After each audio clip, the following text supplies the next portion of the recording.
No ano de 2009, o morcegão mutante espalha um vírus que dá imortalidade para todos os humanos. No entanto, tal presente vem com uma pegadinha, já que eles também viram seres que não podem com a luz do sol e precisam de sangue para sobreviver. 10 anos depois da epidemia, o estoque de groselha humana tá acabando, já que as pessoas não transformadas foram papadas na última década. Essa é a história de 2019, o ano da extinção. Contudo, antes me faz um favor e morde com gosto o botão do like. Sem mais delongas, bora pro vídeo. Não esquece de dar o like e seguir o canal. 2019, o ano da extinção. O filme se inicia quando vemos uma garotinha vampira esperando o nascer do sol. Como ela foi transformada antes da puberdade, digamos que ela vai ficar assim pro resto da vida, ou da morte nesse caso, já que os vampiros não têm alma. Como ela nunca vai poder ser a musa fitness no Instagram, ela decide se autofinalizar ao virar torresmo sob a luz do sol. Eu vou colocar os vampiros na contagem de presuntos porque esse canal não tem critério nenhum. Tudo bem, topo. O filme explica que o morcego acabou mordendo uma pessoa há 10 anos atrás e a transformou em um vampiro. A maior parte da população mundial seguiu o mesmo caminho, se tornando imortal, vulnerável à luz do sol e viciada na groselha de humano. Por falar nessa substância ferrosa de tons vermelhos, os vampiros nessa sociedade bebem a parada com tudo, inclusive com café. Que nojo. O problema é que ninguém nessa realidade parece ter tido aula de matemática, já que na última década os vampiros capturaram quase todos os humanos normais e os drenaram como fonte de alimento. Com a falta do sangue humano no mercado, os governos passaram a controlar o comércio do líquido, o que tem deixado a galera doida. Com a falta de sangue, os vampiros com menos grana passam a se alimentar de outros vampiros, o que levou parte da sociedade a se transformar numa subespécie de vampiro muito feio, menos inteligente, mas muito mais forte do que um vampiro comum. Eventualmente, todos os vampiros, incluindo os donos de jet ski, vão entrar em abstinência de sangue e se tornar esses seres primitivos em cerca de 30 dias. Para resolver essa parada de oferta e demanda, o maior banco de sangue dos States contrata Edward Dalton, um hematologista que há 6 anos tenta encontrar uma substância produzida em laboratório que substitua o sangue e garanta a continuidade da espécie. No entanto, Edward vive um dilema existencial, já que ele foi transformado contra a sua própria vontade e não se alimenta de humanos, o que faz ele recorrer a uma parada vinda do porco. Como tal substância também está em falta nas prateleiras do supermercado, o médico já está sentindo os efeitos da falta de comida, o que o deixa com umas orelhas pontudas iguais a do elfo Legolas. Edward tem pena do que a sociedade vampiresca faz com os humanos, concordando com seu patrão Charles em testar o substituto em um soldado voluntário. No começo parece que a parada tá funcionando, mas aí dá tudo errado e o cara dá uma gorfada igual da menina do Exorcista, explodindo logo em seguida. Diz que a mudança pra melhor, não tava muito bom, tava meio ruim também,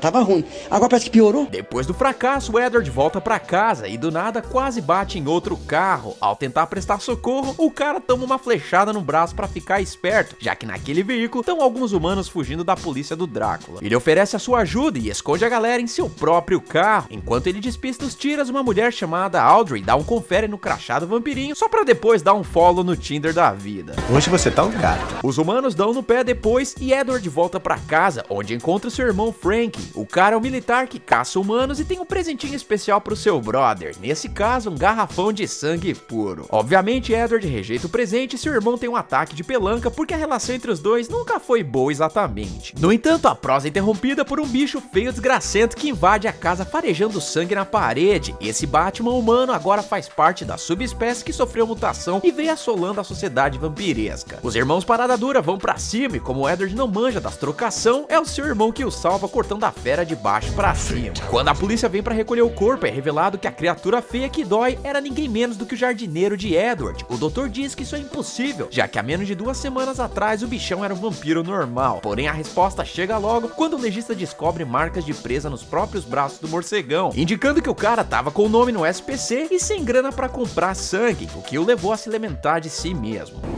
Quando isso acontece, a mutação da espécie é acelerada e é por isso que ele ficou feio em tão pouco tempo. Mais tarde, naquele mesmo dia, ou noite nesse caso, Edward recebe a visita de Audrey, que diz pro doutor que os humanos precisam de sua ajuda e que o cara deve ir até o endereço que tá no guardanapo dado por ela. Como ele tá entediado e os testes com o substituto estão pior do que eu quando acordo pra ir trabalhar, Edward pergunta ao seu patrão se a descoberta desse novo produto irá parar a caçada aos seres humanos. Porém, Charles diz que sempre vai ter mercado pro produto original e em consequência consequência disso, a empresa vai precisar de pessoas para ordenhar. Isso faz com que Edward esqueça a parada do substituto e vá se encontrar com Audrey. No meio do deserto, ele conhece Elvis, o Duende Verde dessa realidade, que revela ter sido um vampiro no passado, mas depois de ficar exposto à luz do sol por um tempo limitado, voltou a ser um humano magicamente. É exatamente por esse motivo que eles precisam que Edward replique o experimento na tentativa de encontrar a cura e dessa forma tirar os humanos do cardápio do dia. No entanto, o irmão ramelão de Edward o segue e leva parte do exército para caçá-los. Eles dão um perdido e se livram do pela saco, quase virando farofa se não fosse pelo diploma Dominique Toretto que o Elvis tem. Finalmente eles chegam no vinhedo, onde outros humanos vivem. O Point pertence a Audrey, que no início da pandemia fugiu pra lá evitando ser contaminada no processo. Quem tá ajudando os humanos é um senador vampiresco que acredita que mais pessoas no governo querem a cura. Ok, bora acreditar em político agora. Nesse acampamento tem o Jarvis também. O cara tá numa missão pra resgatar outro grupo de humanos com quem eles fazem contato. Felizmente o resgate dá certo e no meio dessa galera tem uma mina chamada Allison, que olha só, é filha do chefão Charles do Banco de Sangue. A garota fugiu depois que seu pai se tornou um vampirinho, só que a garota não sabe que o serviço de espionagem conseguiu rastrear o paradeiro dela, o que acaba ferrando a vida de todo mundo que tá com ela quando os militares interceptam a operação deles. Esse é possivelmente o momento mais burro dessa história, já que o Jarvis percebe que o pneu foi atingido por um dardo, e mesmo assim ele faz todo mundo sair dos outros carros que ainda estavam funcionando. Burrice. A galera fica lá apontando as armas pro escuro, não passando de presas fáceis pros vampirinhos que enxergam muito melhor do que eles na escuridão. Jarvis e Allison começam a atirar pra tudo quanto é lado e acabam se vendo cercados por soldados. Nesse momento, bastava todo mundo ter entrado na porcaria dos carros e ter saído de lá, já que os vampiros nunca os pegariam a pé. Mas não, eles preferem ficar lá atirando, dando alguns presuntos de vampiro pra gente, mas é tudo em vão, já que todo mundo ali é dopado pelos dardos e colocado pra venda no açougue mais próximo dali. Edward e Elvis percebem que os vampiros vão conseguir rastreá-los até onde eles estão e despacham todo mundo pra cabana do senador vampirinho do bem. No entanto, Edward pede pra ficar e replicar o experimento de exposição à luz solar dentro de um tanque de armazenamento de vinho. Audrey e Elvis colocam o doutor debaixo do sol 3 vezes, e como aquele velho ditado diz, é na terceira tentativa que funciona, já que Edward volta a ser humano com seus olhos amarelos de vampiro voltando à cor normal. Enquanto isso, a galera da cidade tá surtando, já que o governo racionou ainda mais a quantidade de sangue no café, o que causa saques a toda hora. Olha só, até os vampiros mais ricos estão ficando sem comida, portanto, se os humanos tivessem esperado mais algum tempinho nos seus esconderijos, toda a espécie de sugadores de sangue se transformaria em um bicho feio mais burro do que uma porta. Contudo, esquece essa parada, já que Allison é levada pra se encontrar com seu pai, porém, ela não quer papo com a versão aprimorada de Crepúsculo e tenta fugir dele. É então que na tentativa de conquistar o coração de sua filha, Charlie manda Frank transformá-la. Eu tenho certeza que isso vai dar certo.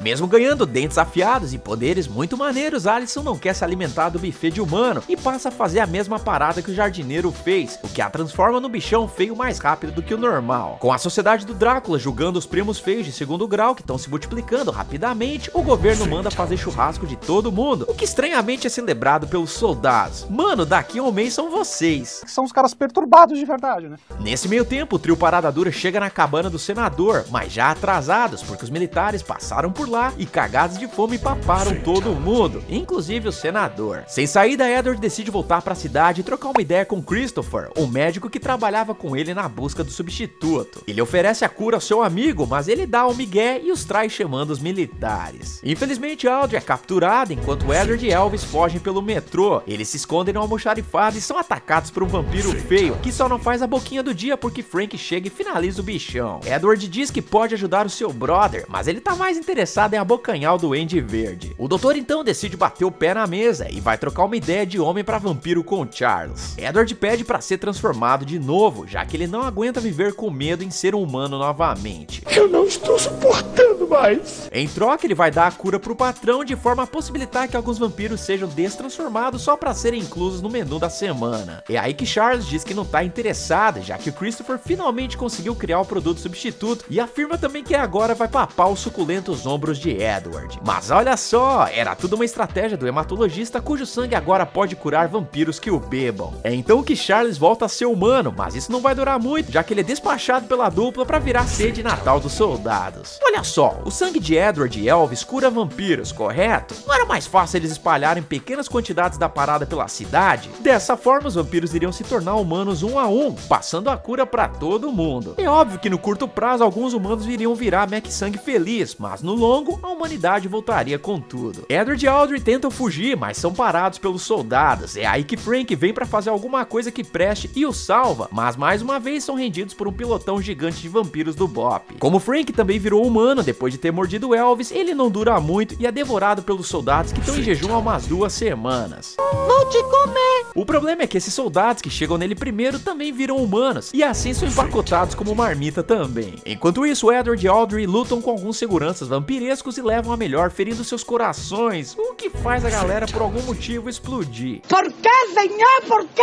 Deixa essa tosquidão de lado, porque os últimos soldados viram humanos novamente e antes de entenderem o que tá acontecendo, são abatidos por Christopher, que diz a Edward que ele não vai aceitar porcaria nenhuma de cura, já que o cara vai ficar montado na bufunfa com as vendas do produto substituto. Esquece-se também porque ele é finalizado por Elvis, que estava vivo todo esse tempo e que por algum motivo do roteiro só apareceu agora para salvar o dia. Os 3 sobreviventes fogem do local e numa transmissão de rádio convocam vampiros que querem se transformar em humanos novamente. Galera, se vocês gostaram do vídeo, deixa um comentário aí embaixo. Esse foi o vídeo de hoje, eu vejo vocês no próximo vídeo e valeu!